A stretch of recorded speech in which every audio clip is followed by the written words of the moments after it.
Alright, I'm going to record the importing of the project that I made available to you for giving some help in the blockchain. Oh, not Git. I'm going to open it as general, project from folder archive. Browse over to where I downloaded that blockchain.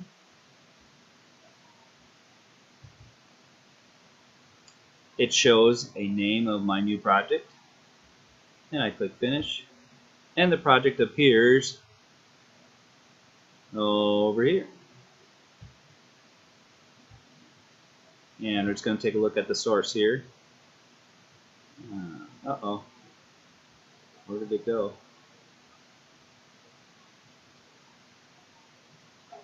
It didn't bring in all my source. Oh, that's the wrong one. Where did it go? There it is. Looking at the wrong one. Here. There we go. Take a look at this guy. Okay, I'm going to minimize these other windows, give me plenty of room to look at my code here.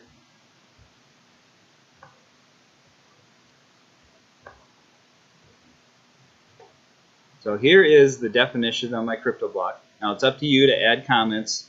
At the very top, put in the comments about who's on the team, what this purpose of this project is. You can even copy the instructions and just paste it into the comments. Here are the variables of the data in a CryptoBlock. I haven't made them private. I'm just declaring the data as here's the data to be stored. Here's the hash of my block, keeping track of a timestamp. I realized when I looked at the utility date, it returns a long. So rather than do a typecast or do a toString, I'm just going to store the timestamp as a long. Could come back to that and say I want to just store that as some readable date and time, but I'll go with the simple whatever date returns. The previous hash being stored as a string. Difficulty, that could have been a long, but because of the way I was using it, it's not going to get very big, so I left it as an int. This number could get very big, so I made it a long. This actually is what determines what the hash of any block is. I increment this until my hash achieves a certain form. And this is a way to create a chain of blocks. Rather than an array list like that example online when I did a search for Java blockchain, put that in my comments, search for Java blockchain to find some example code. They talked about, or they had a diagram of blocks linked together, but they didn't actually link them. They just threw them into an array list. I wanted to kind of follow that diagram because I like the idea of practicing linked list. So every block has a link to what I'm calling the next block. That's basically practicing a fairly famous, well-known way of storing data together into a linked list, more like a chain. And it's very easy to find each block in a chain. It's called traversing the chain. Let's just look at the basic constructor. The data you're adding to create the block, the previous hash, or the block of the block previous to this one. And remember, if it's a very first block in the chain, that will be 0, and that's why we call it a genesis block. The difficulty is what determines how much work we have to do to achieve a block that has a special formatted hash. So I assign the data to my properties, to the attributes of my class. And this is the part that's probably the most interesting part of blockchains, is the mining of a new block is done by this little innocent looking method called MineBlock. Let's go take a look at MineBlock. Here it is. I calculate the hash of my current block, and we'll look at that code in a minute. And until my hash achieves a certain difficulty, and the difficulty is determined by how many leading zeros are in the hash. So you can think of, I calculate a hash, and they're essentially random looking values, but as I keep calculating them, occasionally a hash will have a 0 as the first character. Well, that took a while to find one with a 0 as the first character. Well, we want to make it harder. We want to find this many zeros in the leading, in the first number of characters, and that makes us run this loop enough times, calculating the hash, which is a fairly hard algorithm, until I've achieved so many leading zeros in the hash. Sometimes that might take 1,000,000 loops to get through until I find that special hash. If this were not here, my loop would be an infinite loop because my hash would never change. But as I increment the nonce, then recalculate the hash, I eventually assume I'll get out of this loop.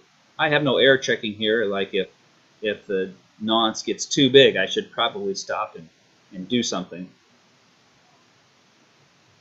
And so far it has worked, so I'm not worried about that.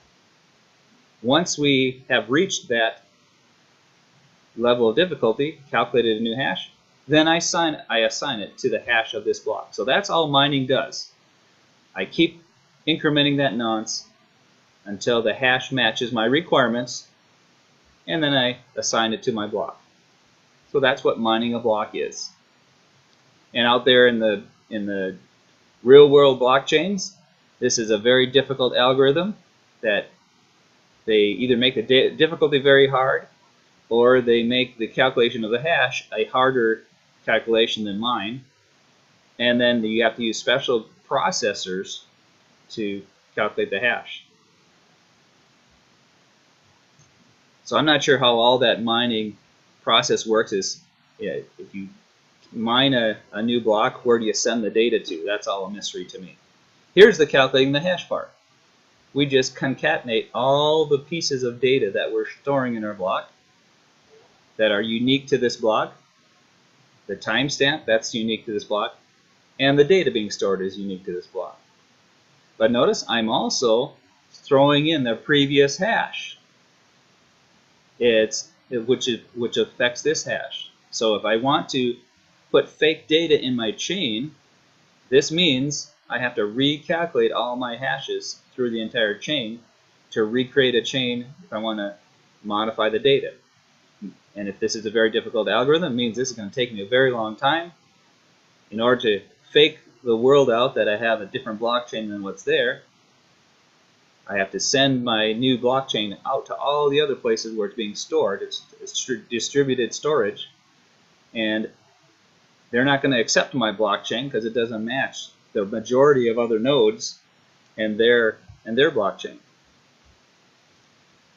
Here is just a simple way to display the information in my blockchain.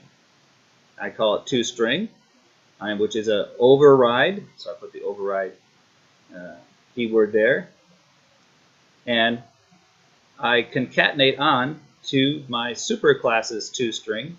I concatenate on with semicolons in between all the pieces of data in my blockchain turned into strings, and then if there is another block in this chain,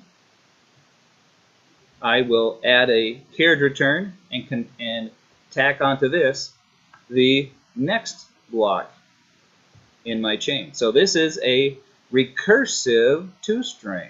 We're going to talk more about recursion in a future chapter, but this is a simple way to say, give me the string representing this data, and if there is more in the next block, if it's not a null pointer, if I'm not at the end of the chain, also tack onto that the next block's toString, and it will keep going until there is no more blocks to be added, and the string then will be all the blocks in my blockchain with a separated by a carriage return. And this one should run.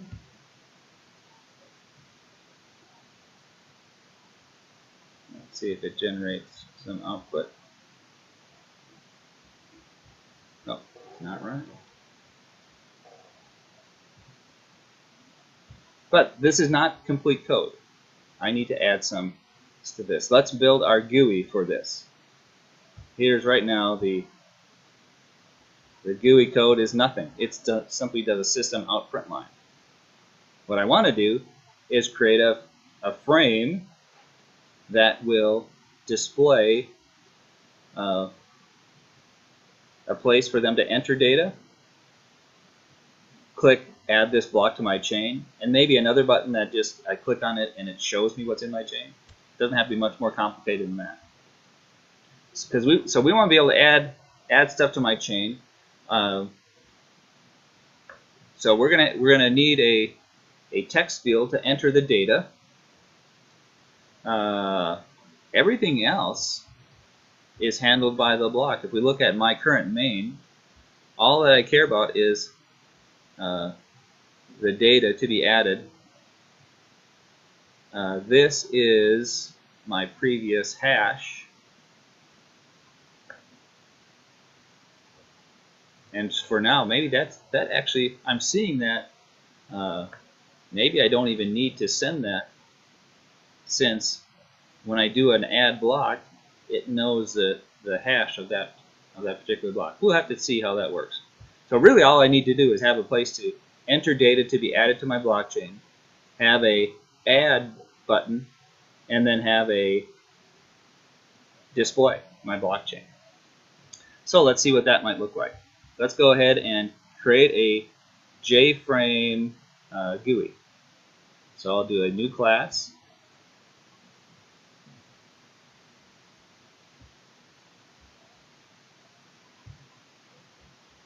And I'm going to call it blockchain. How about blockchain GUI?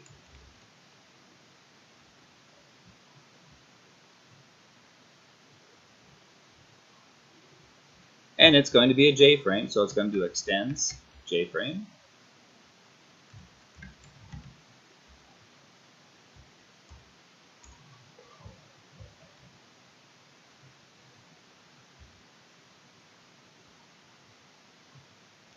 And its constructor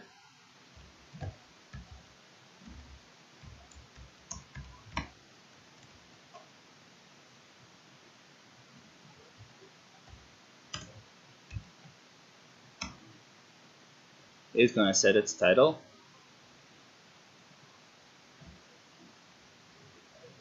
And let's see, when I click a button, I need to add data, so I'm going to have a text area for where they add the data. So let's make a txt, or is it a text field? I'll make a JText field. How about call it block data?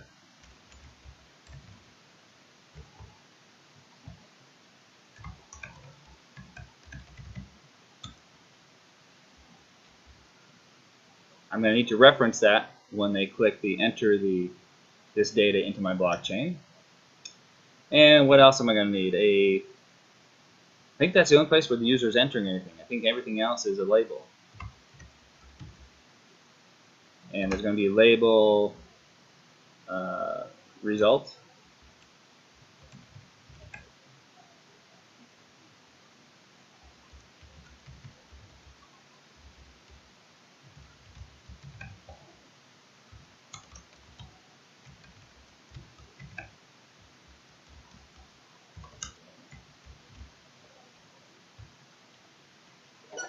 Alright, so we'll do a simple thing here, just displaying a few things. It's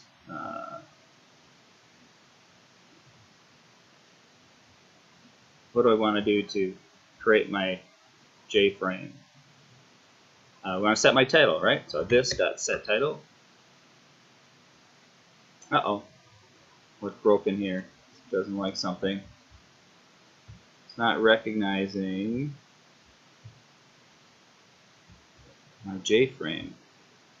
I was wondering about that when it didn't ask me to include J-frame. What's broken here?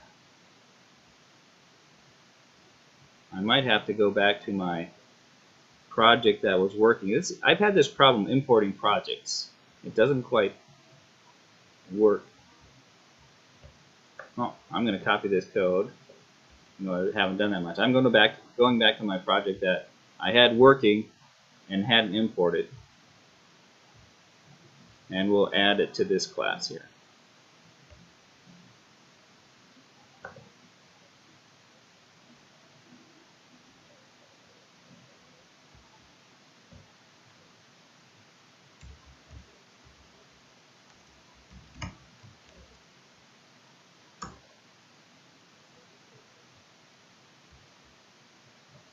It just didn't like that.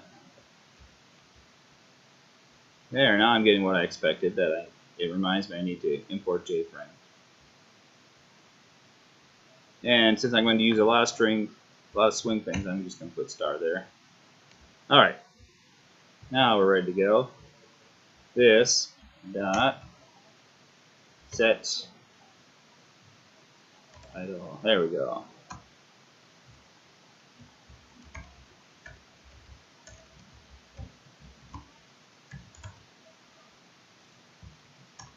It will give it a size. Oops.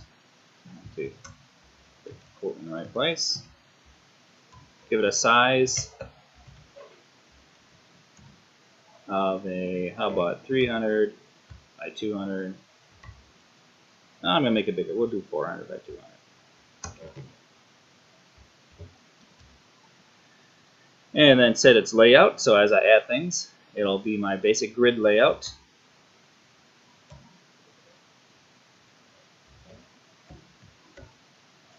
Set the layout to be a new grid layout of 2 rows by 2 columns. 2 buttons, one for adding data, one for displaying. And include that grid layout. And now I can start creating and adding my pieces. So I have a button, J button,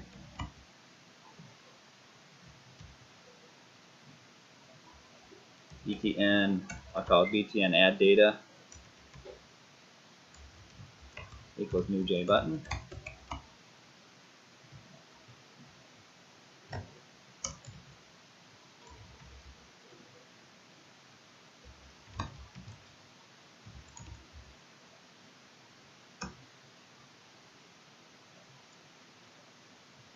And JT block data,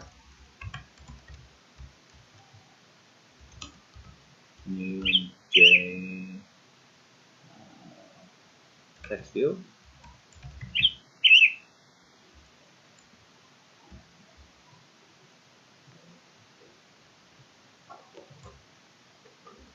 and then the button to display the results, btn display equals new J button, display the data.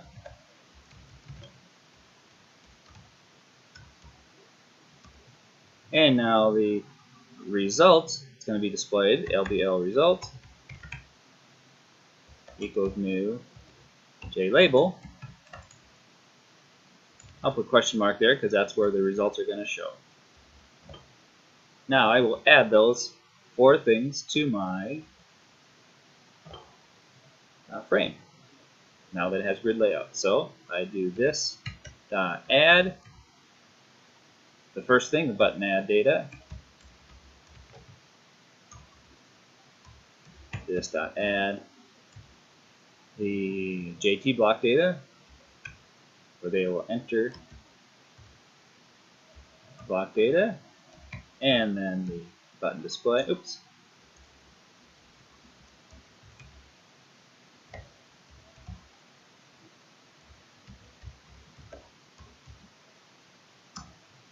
And the very last label, LVL results. And for the last thing to do is this dot set visible to be true. Once I do a new blockchain GUI, and it should appear on my screen. So that's what I'll go back and put in main. Go back to my main, which is a different main than I was first looking at. I'll copy that code later. Here I can now, after testing something, I can just say, well, display my main here. So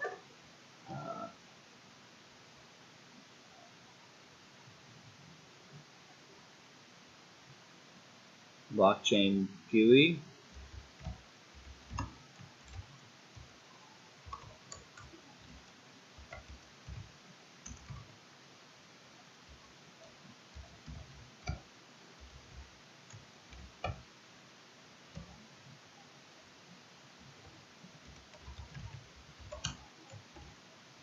That should display my little GUI. It doesn't do anything yet because I haven't attached any code to it. Let's run it and see if it's happy. There's my GUI. Add chain data, display chain data. Display the data. I'm gonna need, I'm thinking this is gonna need to be bigger than a label.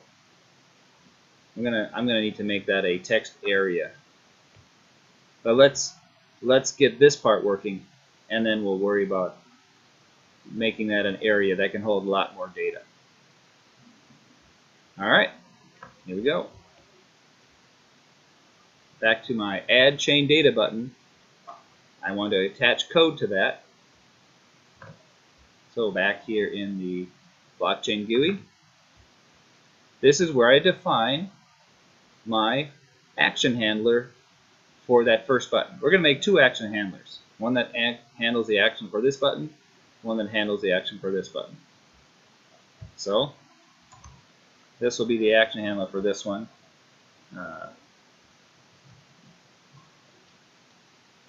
Class btn add data action handler. Oh, they call it action listener. I like to use the same term as what they're actually called, action listener. And this is implements action listener.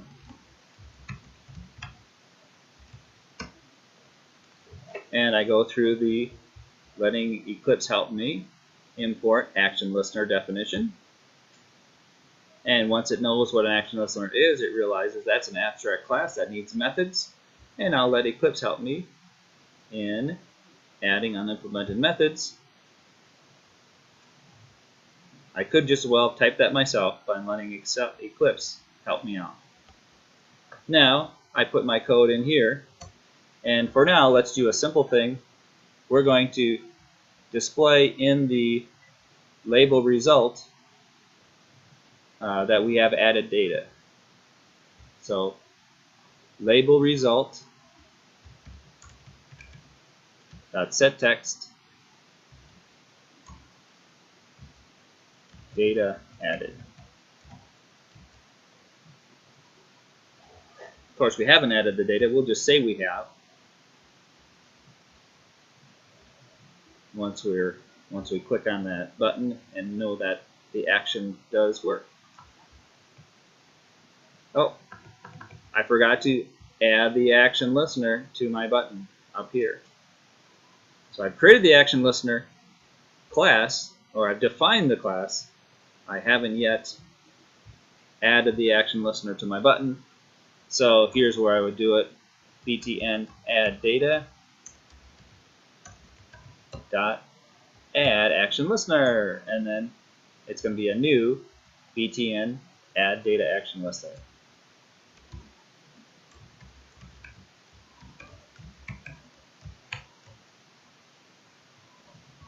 Now it has an action listener attached. Now when I click the button, it will execute that code. Let's make sure that it works, and then I'll actually figure out what that code needs to do. Click here. Yes. So the action listener is working.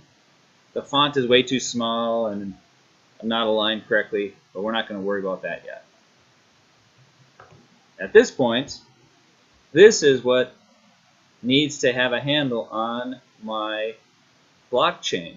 So now, how does he get a handle to add data to my blockchain?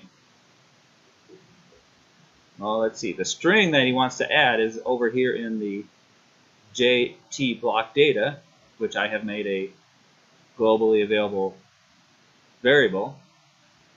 So, before I say I added data, I need to get what they sent me. So let's do string data to add equals JT block data dot get text. Now, how do I know where to put the data? I need some handle to my blockchain. So what am I going to do?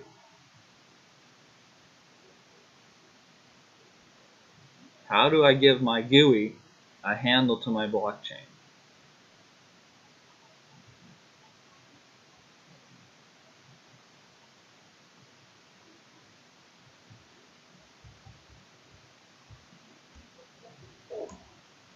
I'm going to somehow, my GUI somehow needs to keep track of my blockchain.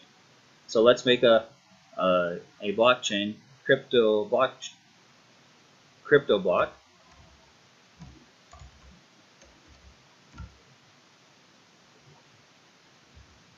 my chain. We'll call it my blockchain.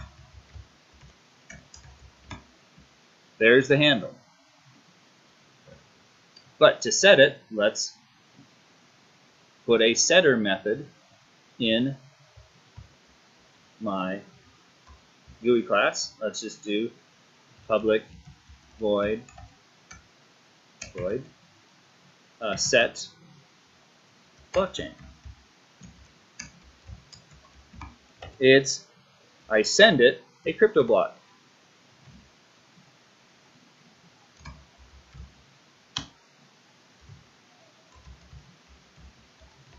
And all that I do here is set my blockchain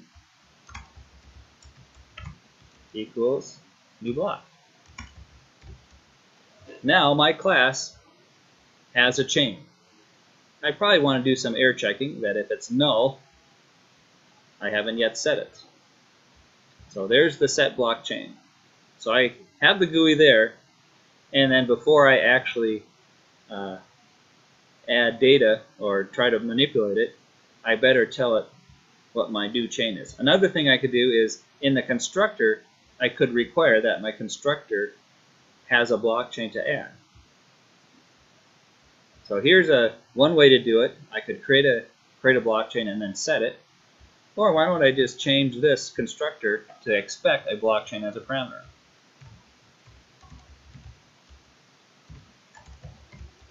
So before I can create the GUI, I need to have declared my blockchain.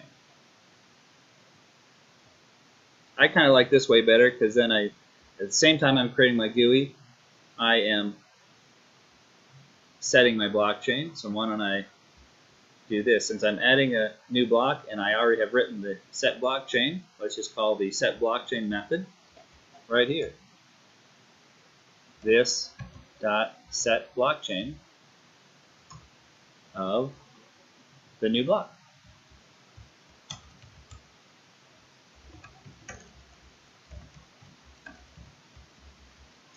This is expecting that my blockchain is not null.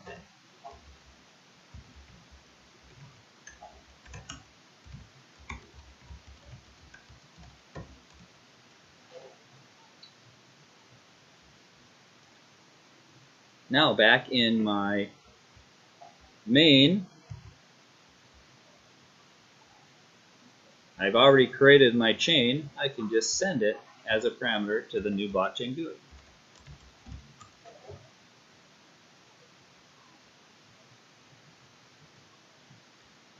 So the GUI now has a handle on its chain, and when I click a button in the GUI, I can now take the data, add it to the chain. So I can do this. Since my GUI knows about my blockchain, I can just do my blockchain dot add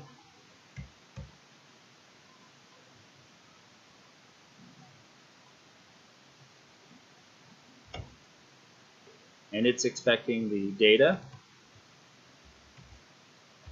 and the previous hash, which I'll give it a 0 because I don't know the previous hash, and the difficulty.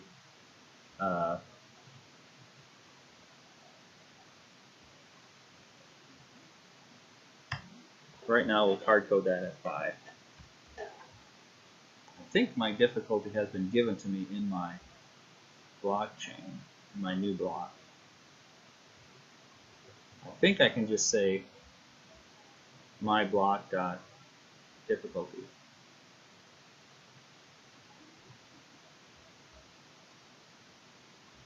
Did I not? Oh, in this version I didn't have the add as part of my CryptoBlock. But I just realized we were out of time, so I don't want to keep you any longer. Having too much fun.